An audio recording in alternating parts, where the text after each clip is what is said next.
Bab 6, kita imbang. Ratapan Brian yang menyayat hati bergema di kelas, dan selain itu, semuanya sunyi. Tak seorang pun menyangka bahwa Fang Yu yang biasanya tak dikenal, ternyata memiliki sisi yang begitu brutal dan ganas.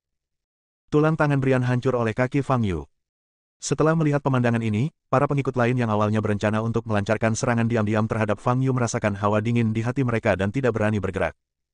Guru, tolong berjalan lebih cepat. Jika Anda berjalan lebih lambat beberapa langkah, Fang Yu mungkin akan terluka parah. Pada saat ini, terdengar langkah kaki di luar pintu kelas, dan suara Alfian. Kemudian, Herman dan Alfian masuk dari pintu belakang kelas.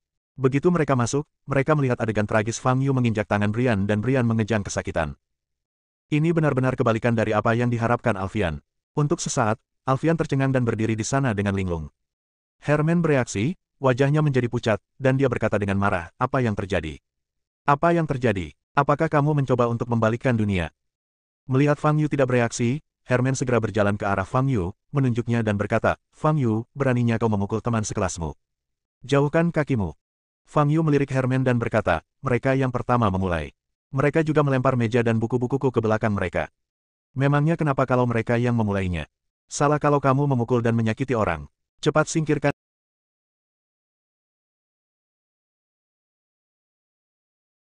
Cepat singkirkan kakimu. Herman sangat marah hingga tubuhnya gemetar. Kalian harus tahu bahwa orang yang diinjak Fang Yu adalah Brian. Ayah Brian, Warner, adalah pemilik perusahaan konstruksi setempat. Ia memiliki sifat pemarah dan memiliki banyak saudara yang bersedia bekerja keras untuknya. Jika masalah ini tidak ditangani dengan benar, bukan hanya Fang Yu yang akan menderita, tetapi Herman juga akan menjadi sasaran kemarahan. Baiklah. Fang Yu menjauhkan kakinya. Herman menghela napas lega. Namun dia belum sepenuhnya menghela napas lega. Boom! Fang Yu menendang perut Brian, sehingga dia terbanting ke dinding belakang kelas. Dia memuntahkan darah dan pingsan. "Setelah tendangan ini, aku setara dengannya," kata Fang Yu ringan. Melihat kondisi Brian yang menyedihkan, Herman merasakan hawa dingin menjalar dari telapak kakinya. Ia tidak dapat membayangkan bagaimana reaksi Warner ketika melihat putra kesayangannya dipukuli hingga seperti ini. "Kamu," Herman menunjuk Fang Yu yang berekspresi tenang, dan sangat marah hingga tidak bisa berkata apa-apa. Dia tidak menyangka bahwa Fang Yu, yang telah berperilaku baik selama lebih dari 2 tahun, akan menimbulkan masalah besar padanya sebelum lulus SMA. "Cepat bawa Brian dan Faisal ke ruang kesehatan," teriak Herman kepada para siswa yang tercengang. Para pengikut Brian bereaksi cepat, melangkah maju, dan membawa kedua orang yang terjatuh itu keluar dari kelas. Herman menoleh, menatap Fang Yu, dan berkata, "Kamu, ikut aku ke kantor." Si gendut Alfian menatap Fang Yu, matanya penuh ketidakpercayaan dan kesedihan. Dia tahu bahwa masalah yang ditimbulkan Fang Yu hari ini tidak akan pernah bisa diselesaikan dengan damai. Hasil terbaiknya adalah Fang Yu dipecat dan harus membayar biaya pengobatannya. Hasil terburuknya adalah Fang Yu menderita akibat amarah Warner dan menghilang dari kota Jianghai selamanya. Setelah Fang Yu mengikuti Herman keluar kelas, kelas menjadi semarak seperti panci mendidih. Sial, Fang Yu terlalu ganas. Dia menghajar Brian hingga babak belur. Dulu aku mengira Fang Yu adalah seorang yang sangat tertutup sehingga dia bahkan tidak berani mengucapkan sepatah kata pun, tapi aku tidak menyangka dia akan sekejam itu. Baik anak laki-laki maupun perempuan sedang mendiskusikan Fang Yu, dan banyak dari mereka yang terkejut tetapi juga lega. Brian sombong di kelas karena latar belakang keluarganya, dan banyak orang sudah lama tidak menyukainya. Hari ini, Fang Yu memukul Brian seperti ini, yang dianggap sebagai sesuatu yang sangat ingin mereka lakukan tetapi tidak berani melakukannya. "Haha, kamu benar-benar berpikir Fang Yu begitu hebat. Faktanya, dia hanya seorang idiot. Dia akan lulus dan masih berani memukuli teman-teman sekelasnya. Hukuman minimumnya adalah pengusiran. Bahkan mungkin dicatat dalam arsip dan dia tidak akan bisa mengikuti ujian masuk perguruan tinggi di masa mendatang. Selain itu, orang tua Brian pasti tidak akan membiarkan Fang Yu pergi. Aku sudah bertemu ayah Brian beberapa kali. Dia sangat berkuasa di daerah kami dan memiliki sekelompok adik laki-laki di bawahnya. Bisakah Fang Yu menyelamatkan hidupnya setelah meninggalkannya? Sekolah hari ini, sulit untuk mengatakannya," kata Debra sambil mencibir. Singkatnya, setelah hari ini, kehidupan Fang Yu hancur. Dia tidak akan bisa mengikuti ujian masuk perguruan tinggi, dan akan dibalas oleh keluarga Brian. Jika dia tidak mati, dia akan cacat. _2. Teman sebangku Debra, Suona, menambahkan.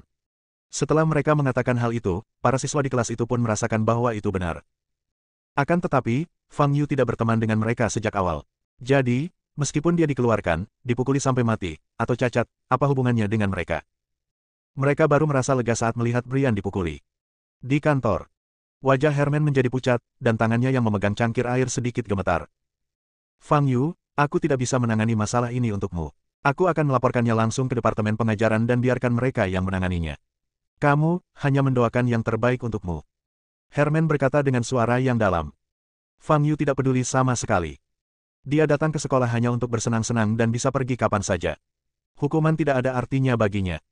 Provokasi Brian membuatnya merasakan kenikmatan yang telah lama hilang setelah bosan dalam waktu yang lama. Meskipun Fang Yu telah hidup selama ribuan tahun, dia masih seorang kultivator pemurnian Qi yang bahkan belum mendirikan fondasinya. Intinya, Fang Yu tetaplah manusia biasa, dan semua manusia biasa akan marah. Tidak peduli seberapa besar kesenjangan kekuatan dan pengalaman antara Brian dan Fang Yu, mereka harus mengambil tindakan ketika waktunya tepat. Tahukah kamu, menindas yang lemah itu menyenangkan. Di dalam kelas. Begitu Clara masuk ke kelas, dia melihat bercak darah di belakang kelas, meja miring, dan buku-buku berserakan di lantai. Apa yang telah terjadi? Clara bingung dan menatap teman-teman sekelasnya di sekelilingnya. Ketika orang-orang ini melihat Clara masuk, mereka semua menutup mulut dan menatapnya dengan tatapan aneh. Clara kembali ke tempat duduknya dan melihat hanya ada satu kursi yang tersisa di tempat duduk Fang Yu. Baru kemudian dia menyadari bahwa meja di bagian belakang kelas adalah milik Fang Yu. Apa yang sebenarnya terjadi? Clara mengerutkan kening, bingung. Si gendut Alfian di belakang menatap Clara dan tiba-tiba matanya berbinar. Tampaknya Fang Yu masih bisa diselamatkan. Setelah itu, Alfian meminta Clara untuk datang ke koridor dan menceritakan semua yang telah terjadi sebelumnya. Dia baru saja meremukkan tulang tangan seseorang. Clara menutup mulutnya dan bertanya dengan tidak percaya. Ya, kita semua mendengar suara tulang patah. Aku masih merinding jika mengingatnya sekarang. Fang Yu terlihat sangat kurus, tapi kakinya sangat kuat, kata Alfian dengan rasa takut yang masih ada. Clara berpikir keras. Ini kesempatan bagus untuknya. Ini kesempatan bagus untuk memaksa Fang Yu merawat Tuan Tang. Saya mengerti. Saya akan mencari cara untuk mencegah Fang Yu dipecat, kata Clara kepada Alfian. Bagus sekali, kata Alfian dengan gembira. Clara adalah putri dari keluarga Tang. Jika dia bersedia membantu, Fang Yu pasti bisa diselamatkan. Kantor Urusan Akademik. Fang Yu berdiri di depan Arkan, direktur kantor urusan akademik, sementara Herman, kepala sekolah, berdiri di sampingnya. Fang Yu, kami sudah memberitahu ayah Brian, dan dia akan segera datang. Sebelum itu, aku ingin tahu mengapa kamu memukuli Brian. Arkan bertanya dengan wajah tegas. Sudah kubilang, dia yang pertama melakukannya. Dia melempar mejaku ke belakang kelas. Aku memintanya untuk mengembalikannya ke tempat semula, tetapi dia menolak dan malah menyerangku. Fang Yu berkata jujur. Dia yang memulainya lebih dulu. Lalu mengapa sekarang dia yang terluka?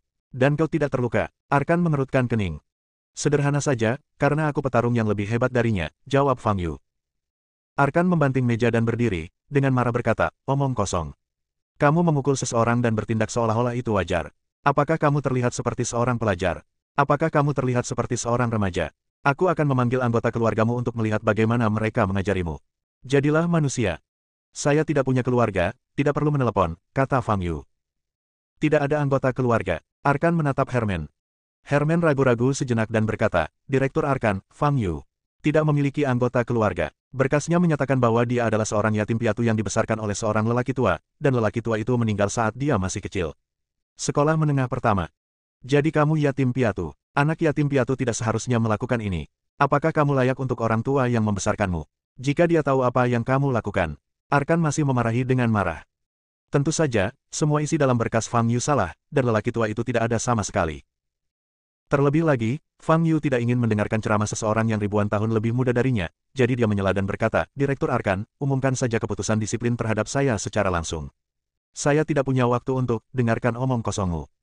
Kau, Arkan begitu marah hingga tak dapat berkata apa-apa, wajahnya pun memerah.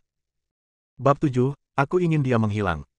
Setelah beberapa saat, Arkan sedikit tenang dan berkata dengan suara yang dalam, Fang Yu, jika kamu lebih baik, aku masih bisa memohon padamu. Tapi sikapmu membuatku sangat kecewa. Dalam hal ini, kamu harus menanggung semua konsekuensinya. Fang Yu tidak mengatakan apa-apa. Beberapa menit kemudian, langkah kaki tergesa-gesa terdengar di luar kantor urusan akademik. Seorang pria botak dan berotot dengan tato besar di lengannya serta wajah penuh daging melangkah memasuki kantor. Siapa Fang Yu? Tanya lelaki botak kekar itu dengan suara keras. Permisi, apakah Anda orang tua Brian? Arkan berdiri, merasa sedikit takut. Namaku Diablo. Kakak tertuaku pergi ke ruang perawatan untuk menjenguk Brian. Dia memintaku untuk datang dan menangkap bajingan bernama Fang Yu itu. Jawab pria botak yang kuat itu. Arkan tanpa sadar menatap Fang Yu. Itu kamu. Diablo melihat Fang Yu, matanya berkilat ganas, dan melangkah maju. Tuan Diablo, ini adalah sekolah. Saya harap Anda tidak melakukan hal-hal yang melanggar hukum atau melanggar disiplin di sini. Kata Arkan sambil menyeka keringat dingin di dahinya. Bajingan ini telah memukuli putra kesayangan kakak tertuaku. Bagaimana aku bisa pantas untuk kakak tertuaku jika aku tidak mematahkan anggota tubuhnya? Diablo mencibir dan mengulurkan tangan kirinya ke belakang leher Fang Yu. Pada saat ini, Fang Yu berbalik dan meraih tangan kiri Diablo yang terulur. Masih ingin melawan. Diablo menyunggingkan senyum jahat di wajahnya dan mengerahkan sedikit tenaga dengan tangan kirinya. Tetapi dia tidak menyangka bahwa dia bahkan tidak bisa menggerakkan tangan kirinya. Hah! Raut wajah Diablo sedikit berubah.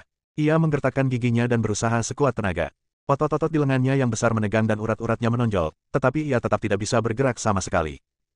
Bagaimana ini mungkin? Fang Yu hanyalah seorang siswa sekolah menengah yang terlihat lemah dan rapuh. Bagaimana dia bisa memiliki kekuatan sebesar itu? Jika kau tidak ingin berakhir di rumah sakit seperti Brian, lebih baik kau berhenti saja. Kata Fang Yu. Diablo telah berkecimpung di dunia bawah selama lebih dari 10 tahun. Kapan dia pernah diancam seperti ini? Terutama karena pihak lain hanyalah seorang siswa sekolah menengah yang rambutnya bahkan belum tumbuh. Untuk sesaat, mata Diablo memerah karena marah, dan dia berkata dengan marah, siapa kamu pikir kamu? Sambil berbicara, Diablo melontarkan pukulan dengan tangan kanannya. Fang Yu sama sekali tidak menghindar. Dia mengulurkan telapak tangan kirinya dan dengan mudah menangkis pukulan Diablo. Akulah orang yang bisa menjatuhkanmu. Fang Yu berkata dengan tenang, lalu menendang perut Diablo. Boom! Dengan suara keras, Diablo, seorang pria dengan tinggi 1,9 meter, terlempar keluar pintu kantor, jatuh dengan keras di koridor, dan tidak bisa berdiri. Pada saat ini, Arkan dan Herman tercengang. Mereka menatap Fang Yu dengan mata terbuka lebar seolah-olah mereka sedang melihat monster. Kalian semua seharusnya melihat bahwa dialah yang menyerangku lebih dulu. Aku bertindak membela diri. Ketika aku menghadapi Brian, situasinya sama seperti sebelumnya. Fang Yu menoleh ke Arkan dan berkata, Ini. Arkan membuka mulutnya, tidak dapat berbicara. Fang Yu memandang Diablo yang tergeletak di luar pintu dan mendesah dalam hatinya. Bagaimanapun, setelah apa yang terjadi hari ini, dia tidak bisa tinggal di sekolah ini lagi. Dering, dering, dering. Pada saat ini, telepon rumah di meja Arkan berdering. Arkan tersadar dan mengangkat telepon. Halo, kepala sekolah. Ya, dia ada di sini bersamaku. Ah, tapi bagaimana dengan orang tua Brian? Oke, aku mengerti. 2 menit kemudian, Arkan meletakkan telepon dan menatap Fang Yu dengan mata yang sangat rumit. Fang Yu, kamu bisa kembali ke kelas sekarang. Sekolah kami akan membantumu dengan sisanya. Fang Yu belum bereaksi, tapi wajah Herman berubah dan dia bertanya, Direktur Arkan, ini. Arkan mengabaikan Herman dan terus berkata kepada Fang Yu, siswa Fang Yu, tindakan kami sebelumnya sesuai dengan peraturan sekolah. Saya harap Anda dapat memahami kesulitan kami. Tidak apa-apa, aku pergi dulu, kata Fang Yu sambil berbalik dan meninggalkan kantor urusan akademik. Setelah Fang Yu pergi, Herman bertanya lagi, Direktur Arkan, apa yang terjadi? Petik 2. Kepala sekolah baru saja menelepon dan mengatakan bahwa seseorang telah menyelamatkan Fang Yu. Arkan menarik napas dalam-dalam dan berkata, siapa dia? Tanya Herman. Kalau bicara logika, Fang Yu tidak punya sanak saudara, berasal dari keluarga miskin, dan hanya punya sedikit teman di sekolah, jadi tidak ada seorang pun yang seharusnya menolongnya. Terlebih lagi, orang yang terluka oleh Fang Yu adalah Brian. Ayahnya, Warner, adalah penjahat terkenal di kota Jianghai. Dewan Direksi, keluarga Tang. Jawab Arkan. Itu sebenarnya keluarga Tang. Ternyata putri keluarga Tang benar-benar ada hubungannya dengan Fang Yu. Herman tiba-tiba menyadarinya. Setelah itu, dia menyesali sikap buruknya terhadap Fang Yu sebelumnya. Jika Fang Yu menyimpan dendam, dia akan mendapat masalah. Ketika Fang Yu kembali ke kelas tanpa cedera, kelas menjadi gempar. Bagaimana ini mungkin? Kudengar ayah Brian bergegas ke sekolah, bagaimana mungkin Fang Yu baik-baik saja? Sialan, kok bisa dia balik secepat ini? Debra menatap Fang Yu dengan geram. Kemudian, dia melihat Clara tersenyum pada Fang Yu, dan tiba-tiba dia mengerti. Pasti Clara yang membantu. Dasar pasangan bajingan, Debra mengumpat karena cemburu. Kantor urusan akademik. Wajah Warner menjadi pucat saat dia duduk di depan meja Arkan. Tangan kanan anakku hancur. Ujian masuk perguruan tinggi tinggal kurang dari 5 bulan lagi. Kalau dia tidak pulih saat itu, dia mungkin tidak akan bisa mengikuti ujian. Diablo juga terluka parah. Bagaimana mungkin aku bisa menyelamatkannya? Menelannya, nada bicara yang tidak sopan. Kata Warner dengan marah. Tuan Warner, setelah penyelidikan sekolah kami, putra Andalah yang menyerang Fang Yu terlebih dahulu. Arkan menjelaskan dengan keringat di dahinya. Boom. Warner membanting meja dan berkata, omong kosong. Jangan kira aku tidak tahu kalau ada yang menyelamatkan bajingan Fang Yu itu. Arkan mengeluarkan sapu tangan untuk menyeka keringatnya dan berkata dengan hati-hati, Tuan Warner, mohon pahami pekerjaan kami. Wajah Warner berubah dan kemarahan memenuhi dadanya. Sebagai penjahat terkenal di kota Jianghai, bagaimana dia bisa merasa begitu sedih seperti yang dia rasakan hari ini? Tangan kanan sang anak nyaris patah, namun pelaku tidak terluka sama sekali. Jika masalah ini terbongkar, berapa banyak orang di dunia bawah yang akan menertawakannya? Sialan, aku harus membuat bajingan itu membayar harganya. Kalau tidak, aku, Warner, tidak akan bisa tinggal di kota Jianghai lagi. Kata Warner sambil menggertakkan giginya. Arkan sangat ketakutan dengan aura ganas Warner sehingga dia tidak berani berbicara. Aku tidak bisa menyentuhnya di sekolah. Tapi selama dia keluar dari sekolah, kamu tidak bisa mengendalikan hidup atau matinya, kan? Warner perlahan mengangkat kepalanya dan menatap Arkan dengan mata yang kejam. Arkan hanya bisa mengangguk dan berbisik, apa yang terjadi di luar sekolah hanya dapat dianggap sebagai kecelakaan. Dia akan segera menghilang. Warner sudah punya rencana dalam benaknya dan tersenyum muram. Di dalam kelas, Clara diam-diam mengamati Fang Yu. Fang Yu tidak tahan lagi, menoleh ke arah Clara dan berkata, apakah menurutmu aku akan berterima kasih padamu? Clara tertegun sejenak. Awalnya dia mengira Fang Yu tidak tahu tentang ini. Kau, tentu saja harus berterima kasih padaku. Kalau tidak, kau akan dipecat karena memukul seseorang. Kata Clara dengan mata indahnya yang terbuka lebar. Lalu menurutmu mengapa aku memukul seseorang? Fang Yu menatap langsung ke arah Clara dan bertanya. Clara merasa sedikit malu saat Fang Yu menatapnya. Dia belum pernah sedekat ini dengan seorang anak laki-laki sebelumnya. Bagaimana aku tahu? Kata Clara, menghindari tatapannya. Jika kamu tidak pindah ke kelasku dan meminta untuk duduk di meja yang sama denganku, aku tidak akan menarik perhatian orang lain, dan aku tidak akan membuat Brian iri, aku juga tidak akan terprovokasi olehnya, aku tidak akan terpaksa memukulnya. Fang Yu berbicara dengan sangat cepat. Clara tercengang mendengar apa yang dikatakan Fang Yu. Lagi pula, kerusakan yang kau sebabkan padaku bersifat permanen. Sekarang aku benar-benar terkenal di kelas ini. Bahkan jika aku tidak dikeluarkan, aku masih akan mendapat masalah di masa depan. Oleh karena itu, aku memintamu untuk tidak duduk di meja yang sama denganku dan keluar dari kelas ini. Aku sudah pernah bilang, aku benar-benar benci masalah. Fang Yu melanjutkan. Sejak kecil hingga dewasa, Clara, sebagai putri keluarga Tang, selalu menjadi putri kecil yang dikagumi semua orang. Bagaimana mungkin dia pernah dibenci seperti ini? Clara merasa sangat sedih. Dia jelas-jelas membantu Fang Yu, tetapi dia tetap saja dibenci. Jika bukan karena pengobatan kakekku, siapa yang mau duduk satu meja dengan bajingan sepertimu? Clara mengumpat dalam hatinya. Setelah menarik napas dalam-dalam dan menenangkan dirinya, Clara berkata, kamu bisa memintaku meninggalkan kelas ini, tetapi selama kamu berjanji untuk merawat kakekku, aku akan segera pergi. Selain itu, aku akan memberimu banyak hadiah. Fang Yu sedikit mengernyit, menatap wajah cantik Clara, dan berpikir serius. Untuk menghindari lebih banyak masalah di masa depan, Fang Yu menjawab. Membuat kesepakatan. Bab 8, Zubar adalah muridku. Clara sangat gembira. Tanpa diduga, tujuannya tercapai begitu cepat. Ayo pergi sekarang, kata Clara dengan mata indahnya yang berbinar. Fang Yu menggelengkan kepalanya dan berkata, tidak usah terburu-buru, aku tidak mau membolos. Kamu selalu tidur di meja selama kelas, jadi apa salahnya membolos? Selain itu, kita bisa minta cuti. Clara berkata dengan cemas. Karena dia terlalu bersemangat, wajahnya sedikit memerah. Ya, aku hanya sedikit mengantuk, jadi biarkan aku beristirahat sebentar. Setelah mengatakan itu, Fang Yu berbaring di atas meja. Clara marah dan cemas, tetapi tidak ada yang bisa dilakukannya. Sepanjang pagi, Fang Yu tidur di meja seolah-olah tidak terjadi apa-apa. Banyak siswa di kelas masih berpikir bahwa ayah Brian akan datang berkunjung, tetapi setelah 4 kelas, tidak ada kabar sama sekali. Bahkan Herman tidak menyebutkan apa yang terjadi di pagi hari selama kelas, seolah-olah tidak terjadi apa-apa. Akibatnya, para siswa di kelas memandang Fang Yu secara berbeda. Mampu duduk di meja yang sama dengan putri keluarga Tang, dan pada saat yang sama mampu memukuli Brian tanpa dihukum. Mereka dulu mengira Fang Yu adalah orang yang tertutup dan kesepian, tetapi sekarang mereka sadar bahwa alasan mengapa Fang Yu sedikit berbicara mungkin karena ia enggan berkomunikasi dengan mereka.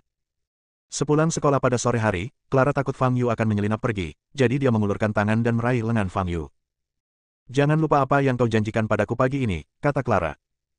Lepaskan tanganmu, jangan biarkan orang lain salah paham padamu. Fang Yu segera mengingatkan.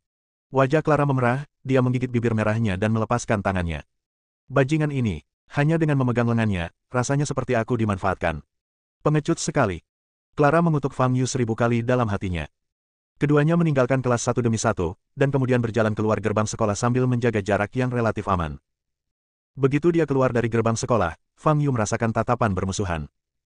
Tepat di seberang jalan, ada sebuah mobil van yang diparkir. Beberapa preman kekar berdiri di depan mobil van itu sambil merokok. 2 dari mereka mencibir ketika melihat Fang Yu. Para penjahat ini jelas anak buah Warner. Clara juga memperhatikan sekelompok penjahat di seberang jalan yang jelas-jelas sedang berbuat jahat. Dia berbalik dan berjalan ke Fang Yu dan berkata, aku akan meminta pamanku yang keempat untuk mengusir orang-orang ini. Paman keempat. Tanya Fang Yu. Tepat di depan, Clara menunjuk ke sebuah Mercedes hitam yang diparkir di sebelah gerbang sekolah. Paman 4 adalah anak angkat kakekku. Namanya Simon. Sekarang dia bertanggung jawab untuk melindungi keselamatan pribadiku, kata Clara sambil berjalan. Segera, keduanya berjalan menuju Mercedes-Benz. Seorang pria parubaya dengan bekas luka bakar yang jelas di sisi kiri wajahnya keluar dari kursi pengemudi.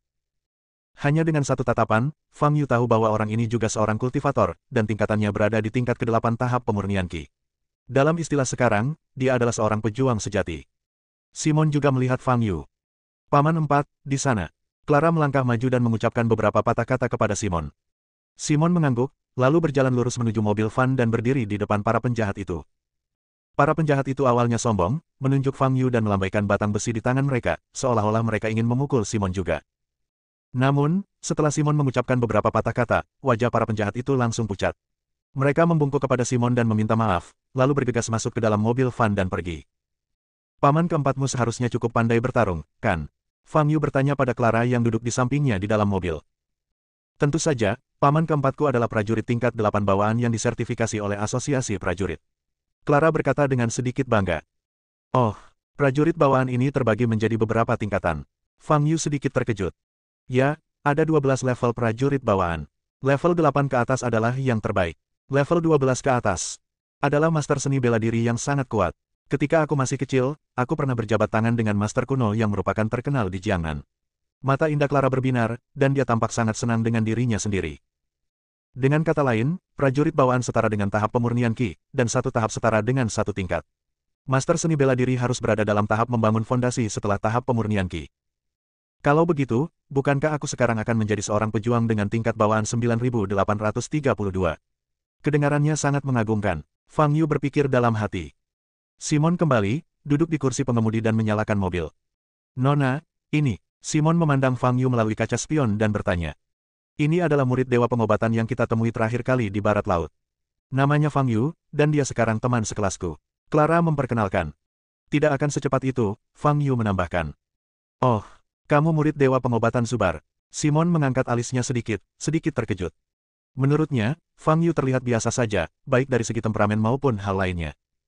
Bagaimana mungkin seorang siswa SMP biasa bisa menjadi murid dewa pengobatan? Nona muda itu masih muda dan polos, mungkinkah dia tertipu? Simon menjadi waspada terhadap Fang Yu. Ada kemungkinan penyakit Tuan Tang dapat disembuhkan, yang membuat suasana hati Clara menjadi baik. Sepanjang perjalanan, ia terus berbicara, menceritakan beberapa kisah tentang masa kecilnya. Fang Yu tidak tertarik dengan cerita-cerita ini dan menanggapi dengan tidak jelas. Setengah jam kemudian, Fang Yu tiba di rumah keluarga Tang, yang terletak di area villa teratas kota Jianghai.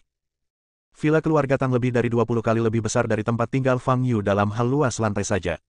Gaya arsitekturnya klasik dan megah, dan setiap detailnya memperlihatkan aura kekayaan dan kekuasaan keluarga Tang. Setelah melewati halaman luas yang penuh dengan tanaman pot dan danau buatan kecil, Anda tiba di ruang tamu. Seorang pembantu datang dan berkata, Nona, Anda sudah kembali. Clara bersenandung, lalu bertanya dengan cemas, di mana kakek? Sebelum pelayan itu sempat menjawab, terdengar suara seorang wanita dari sofa di belakangnya, kakekmu sedang didiagnosis oleh dokter spesialis dari ibu kota. Kenapa kau terburu-buru menemuinya? Bibi. Clara kemudian menyadari bahwa wanita parubaya yang duduk di sofa adalah istri pamannya, Susan. Clara, mengapa kamu tidak memperkenalkan mereka pada teman-teman sekelasmu sebelum membawa mereka kembali? Susan, mengenakan pakaian mewah, menatap Fang Yu. Dia adalah murid dewa pengobatan yang aku dan saudaraku temui di barat laut. Namanya Fang Yu. Clara memperkenalkan.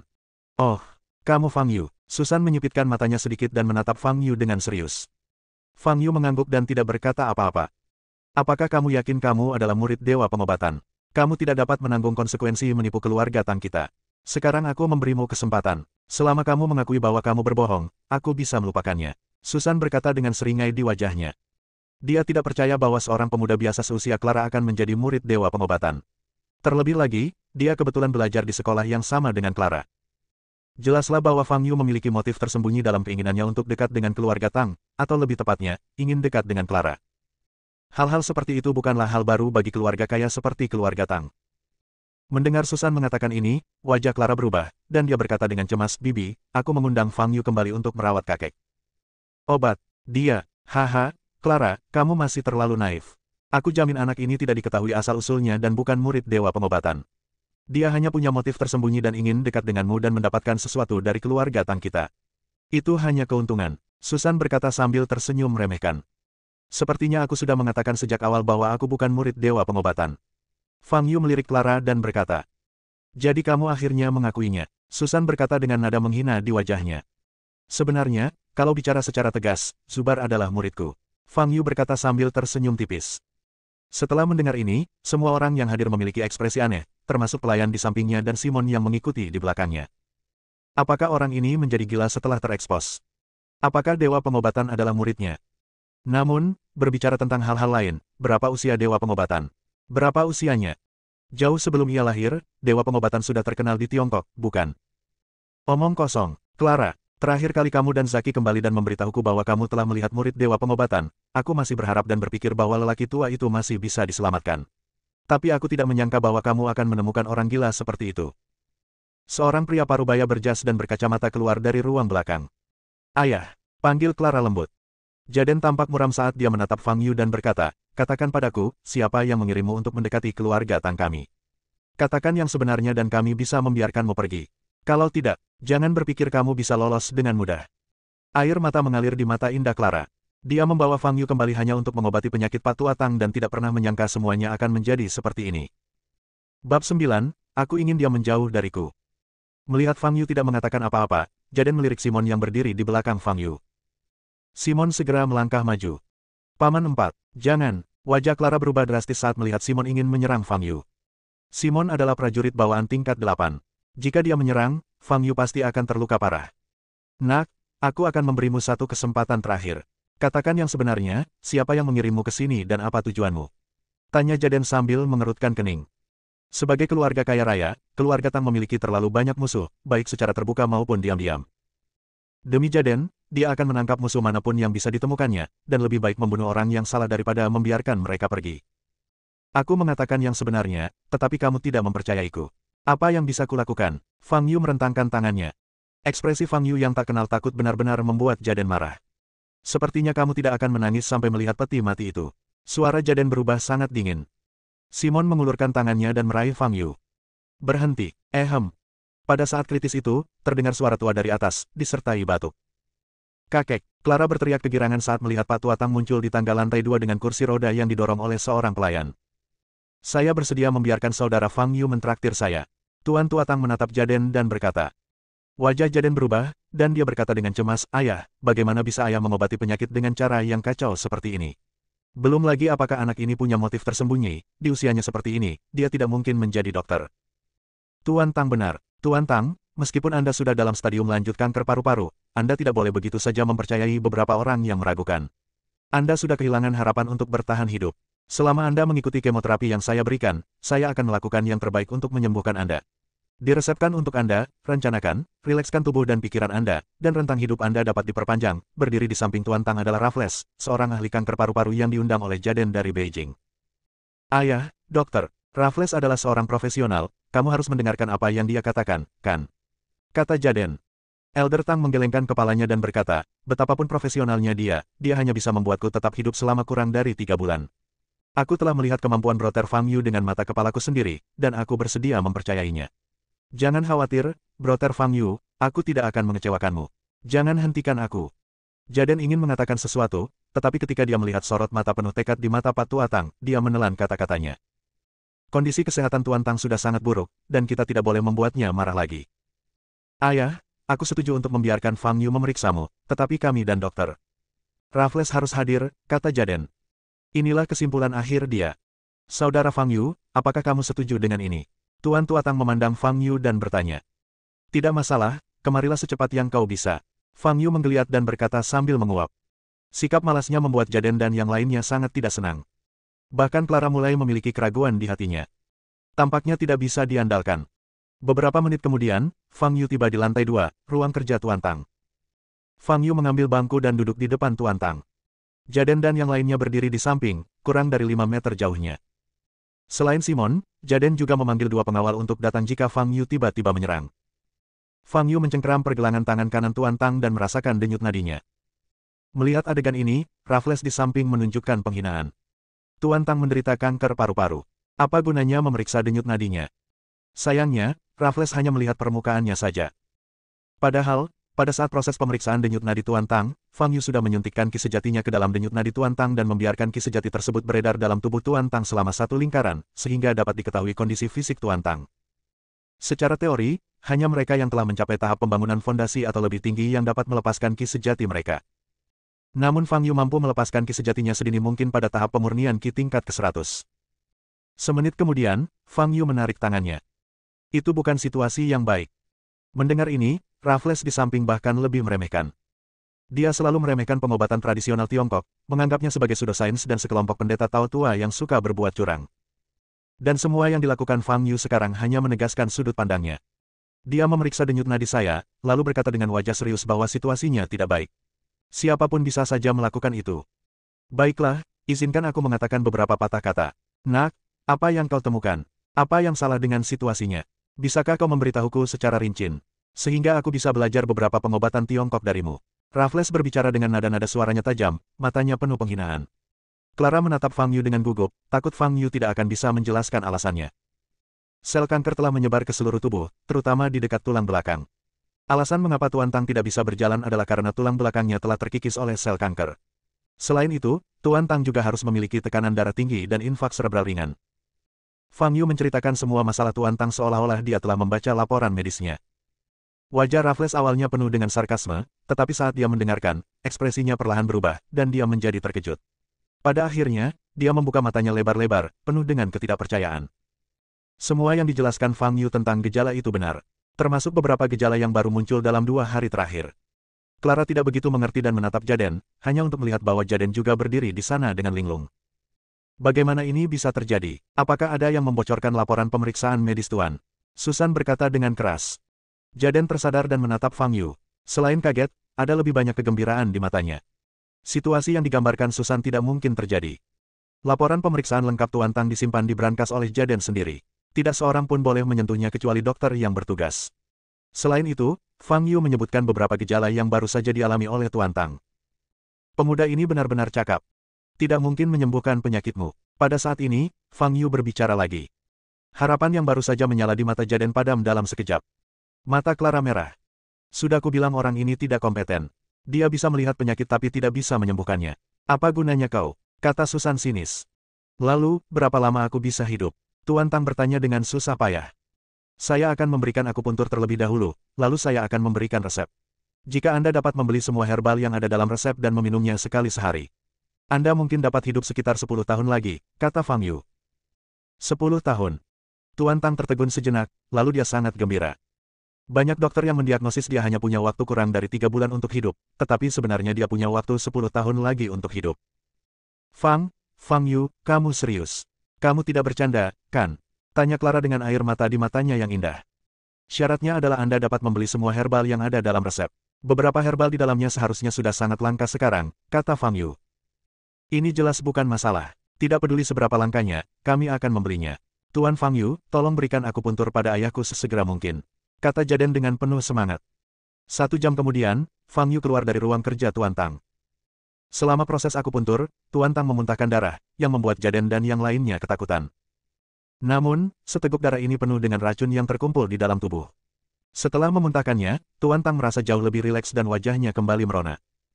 Raffles menggunakan instrumen profesional untuk mengukur Tuan Tang dan menemukan bahwa semua indikator berbahaya pada tubuh Tuan Tang telah berkurang banyak. Pada titik ini, Jaden dan yang lainnya sepenuhnya mempercayai Fang Yu.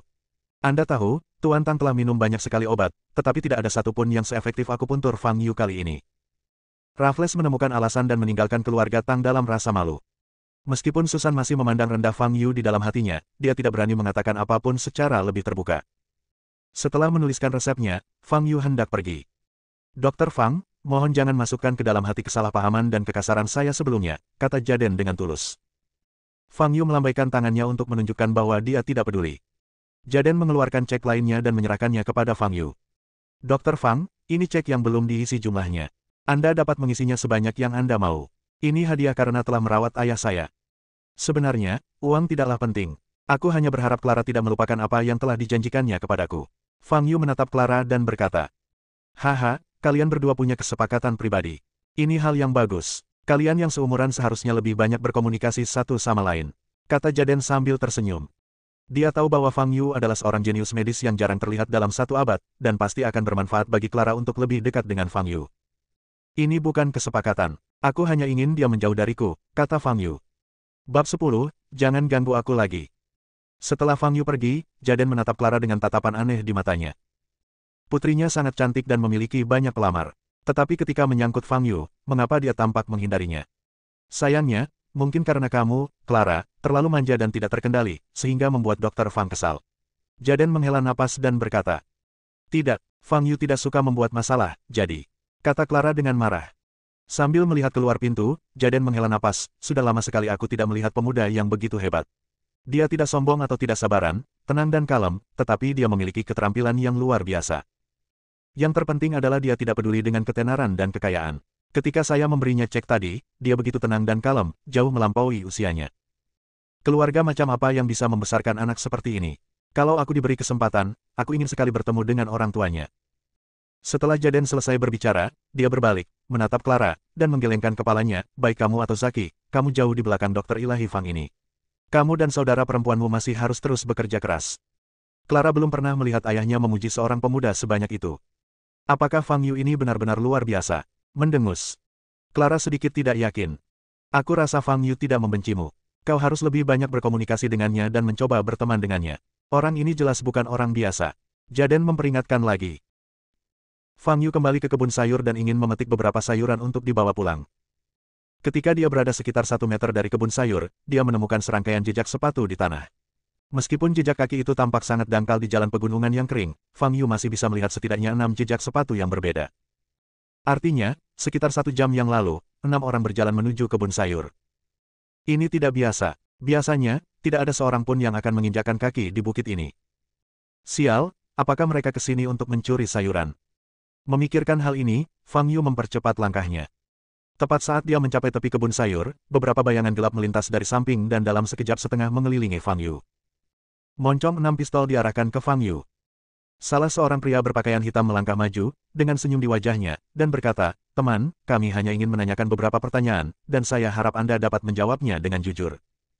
"Baiklah, silakan bertanya." Tidak ada sedikit pun kepanikan di wajah Fang Yu. "Apakah kebun sayur ini milikmu?" tanya pria berpakaian hitam. "Iya, itu milikku." "Lalu pada waktu kemarin sore, apakah kamu juga berada di dekat kebun sayur ini?" tanya lelaki berbaju hitam itu lagi. "Benar sekali. Saat ini, Fang Yu sudah tahu mengapa orang-orang ini datang." "Apakah kamu melihat seorang wanita kemarin sore?" Pria berpakaian hitam itu menyipitkan matanya sedikit. "Aku melihatnya," jawab Fang Yu. Beberapa pria berpakaian hitam saling memandang dengan niat membunuh di mata mereka. "Jadi, apakah kau menyelamatkan wanita itu?" Pria berpakaian hitam itu mencengkeram pelatuk dengan erat, siap menembak kapan saja. "Sebenarnya, aku tidak menyelamatkan wanita itu. Rekan-rekanmu ingin membunuhku, lalu aku membunuh mereka untuk membela diri," kata Fang Yu sambil tersenyum. "Terima kasih atas kejujuranmu. Selamat tinggal." Pria berpakaian hitam di depannya tersenyum dingin dan menarik pelatuknya. Dor. Dengan bunyi tembakan, peluru mengenai dahi Fang Yu. Pria berpakaian hitam itu hanya berjarak 10 meter dari Fang Yu. Pada jarak sedekat itu, manusia manapun tidak akan memiliki kesempatan untuk melarikan diri. Tetapi Fang Yu menghindari peluru itu hanya dengan memutar kepalanya sedikit. "Hei, sudah kubilangkan kalau teman-temanmu dibunuh olehku karena mereka ingin membunuhku, kenapa kau melakukannya lagi?" Suara Fang Yu seperti hantu, melayang ke telinga setiap pria berpakaian hitam. 6 orang berpakaian hitam itu panik. Mereka menoleh untuk mencari Fang Yu, tetapi mereka tidak melihatnya. Boom! Detik berikutnya, seorang pria berpakaian hitam berteriak dan terbang keluar. "Dia ada di sini!" teriak pria berpakaian hitam lainnya dan melepaskan tembakan. Dor! Suara tembakan yang kacau terdengar, diiringi oleh ledakan teriakan. Hanya dalam 30 detik, 5 dari 6 pria berpakaian hitam jatuh ke tanah dan kehilangan suara. Yang terakhir adalah pria berpakaian hitam yang baru saja mengajukan pertanyaan. Setelah menyaksikan kemampuan hantu Fang Yu, pria berpakaian hitam itu menjadi pucat dan gemetar seluruh tubuhnya. Dia bertemu monster. Melarikan diri. Harus melarikan diri. Jika tidak, kamu tidak akan selamat. Pria berpakaian hitam itu berbalik dan hendak lari, tetapi melihat Fang Yu berdiri di depannya. "Ah!" Pria berpakaian hitam itu berteriak dan mengangkat pistolnya, ingin menembak Fang Yu yang sudah begitu dekat. Krak! Namun detik berikutnya, tangan kanannya yang memegang pistol dipotong oleh telapak tangan Fang Yu. Lelaki berpakaian hitam itu berteriak dan terduduk di tanah, matanya terbelalak ketakutan. "Minta bala bantuan. Katakan pada Nona yang bahwa orang ini adalah monster." Pria berpakaian hitam itu mengeluarkan telepon seluler kuno dari sakunya dengan tangan kirinya dan menekan sebuah nomor. Fang Yu menatapnya dengan tenang. 3 detik kemudian, panggilan tersambung. Tepat saat lelaki berpakaian hitam itu hendak berbicara, Fang Yu menyambar telepon itu. Halo. Terjadi keheningan selama beberapa saat. Orang-orang yang kau kirim sudah kuurus. Aku benci masalah, jadi kuharap ini yang terakhir kalinya, kata Fang Yu. Nona Yang, pria ini bukan orang biasa. Anda harus mengirim saudara Haki. Ah, pria berpakaian hitam itu berteriak keras, tetapi sebelum dia bisa menyelesaikan kata-katanya, Fang Yu menendang dadanya dan dia berteriak. Dan langsung meninggal. Siapa nama lengkapmu? Fang Yu bertanya ke telepon. Pihak lainnya tetap diam. Baiklah, kalau kau tidak mau memberitahuku, lupakan saja. Ingat apa yang kukatakan dan jangan ganggu aku lagi. Setelah mengatakan itu, Fang Yu menutup telepon. Melihat darah dan mayat di tanah, Fang Yu mengusap pelipisnya. Apa yang terjadi beberapa hari ini? Masalah yang dihadapi lebih banyak daripada masalah yang dihadapi 10 tahun sebelumnya. Keluarga Yang. Yoana yang meletakkan telepon, tangannya yang ramping dan seputih giok sedikit gemetar. Dia dan keluarga yang tidak pernah diancam seperti ini. Siapa kamu? Bibir merah Yoana menyala-nyala, dan matanya yang hitam putih memancarkan aura pembunuh. Hari ini dia mengirim 6 anggota elit keluarganya, tetapi mereka semua musnah. Ini adalah sesuatu yang tidak pernah ia impikan. Dalam 2 hari terakhir, dia telah kehilangan 8 prajurit elit secara berturut-turut. Mengingat suara terakhir bawahannya di telepon, Yoana mengeluarkan ponselnya dan memutar nomor. Biarkan Haki datang padaku. Rumah sakit pusat Jianghai, di bangsal VIP. Amelia terbangun dari komanya dan melihat orang tuanya duduk di samping tempat tidur. Melihat Amelia terbangun, Erter akhirnya melepaskan kekhawatirannya. Amelia, kamu akhirnya bangun, apakah kamu merasa tidak nyaman? Ibunya Claire yang berdiri di samping juga tampak gugup. Ayah, ibu, aku baik-baik saja, jawab Amelia. Setelah memastikan bahwa Amelia tidak terluka parah, wajah Erter menjadi gelap dan dia berkata, Amelia, apakah kamu yakin keluarga yang melakukan ini? Aku yakin. Saat itu, kedua pembunuh itu mengira aku sudah mati dan mengungkap Yoana. Amelia mengerutkan kening dan berkata, keluarga Yang, sialan, mereka dulu merahasiakan pertengkaran mereka, tapi sekarang mereka benar-benar menyerangku secara langsung dan ingin membunuh putriku yang berharga. Jika aku tidak membalas dendam ini, aku, Erter, tidak layak menjadi seorang ayah. Kata Erter dengan marah. Setelah beberapa saat, Erter sedikit tenang dan bertanya, Amelia, apakah kamu masih ingat siapa yang menyelamatkanmu? Dia adalah dermawan besar keluarga Ji kita harus membalasnya. Mengingat keterampilan Fang Yu, Amelia masih merasa takut. Aku tidak tahu namanya. Tapi dia terlihat sangat muda dan sangat terampil. Kedua pembunuh itu memegang senjata di tangan mereka, tetapi kemudian mereka bahkan tidak memiliki kesempatan untuk menembak. Kata Amelia. Ada orang sehebat itu, bukankah dia lebih kuat dari Paman Winata? Kata Erter. Winata adalah saudara angkat Erter, seorang prajurit bawaan tingkat 9 dengan kekuatan luar biasa. Amelia menggelengkan kepalanya dan berkata, aku tidak tahu, tetapi orang itu memang sangat kuat. Yah, tidak peduli apapun, dia adalah dermawan kita. Kita harus menemukannya dan membalas budi atas jasanya menyelamatkan hidup kita, kata Erter. Keesokan harinya di kelas, Fang Yu duduk di kursinya, memandang Clara di sampingnya. Hei, bukankah sudah waktunya bagimu untuk memenuhi janjimu? Kata Fang Yu. Aku akan pergi setelah kelas, mengapa kamu terburu-buru? Kata Clara dengan tidak puas. Dia juga punya harga diri, dan dibenci oleh laki-laki seperti ini sungguh menyakiti hatinya. Setelah kelas, Clara meninggalkan tempat duduknya dengan marah dan berjalan menuju kantor. Saya akhirnya bisa menjauh dari pusat perhatian dan terhindar dari perhatian orang lain. Fang Yu menarik napas dalam-dalam. 5 menit kemudian, Clara kembali dan duduk di sebelah Fang Yu dengan ekspresi tidak senang di wajahnya. Dekan jurusan tidak mengizinkan saya pindah, malah saya dikritik. Bersambung.